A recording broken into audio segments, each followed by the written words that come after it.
This is the news in brief from the United Nations. Severe malnutrition in Gaza has soared to 15% from just 1% of the population before the war, according to the World Health Organization's chief, Tedros Adhanom Ghebreyesus.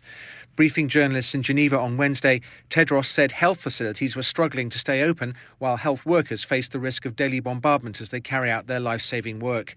At the same time, he said the UN World Food Programme, WFP, is unable to safely access northern Gaza to deliver badly needed assistance. Tedros called on combatants to stop the bombing, reiterating the need for a ceasefire so that humanitarian aid can be delivered at scale.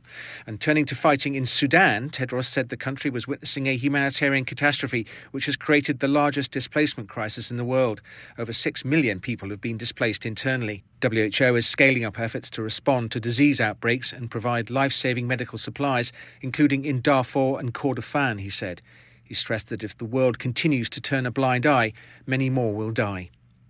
In the United States, the DuPont and Chemours chemical companies are dumping toxic so-called forever chemicals into the local environment, completely disregarding the rights and well-being of residents along the lower Cape Fear River in North Carolina.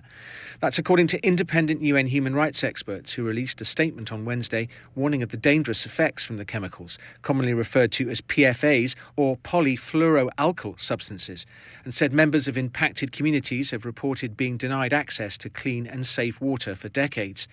PFAs come from products such as shampoo, nail polish and the synthetic coating on carpets or fabrics. They're known as forever chemicals because they do not easily degrade in nature and can cause harm for decades or even centuries. Even though the companies are aware of the toxic impact of PFAs, they continue to discharge them, the experts said. They also raised alarm over exports of PFAs and hazardous waste from the Netherlands to the United States, in apparent breach of international law. The experts said enforcement and remediation measures have been inadequate, where legal action has been taken against the two companies. Health and environmental regulators in the US have fallen short in their duty to protect against business-related human rights abuses, they said. The UN Human Rights Council appointed independent experts have raised these concerns with the US government, which is yet to reply.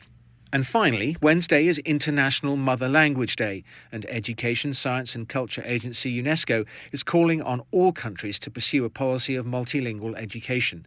That's because it's key to fighting the current global learning crisis, having produced positive results in the past. According to a recent agency study, children are more likely to start reading earlier when they're taught in their mother tongue during the earliest school years. Proof can be found across Africa.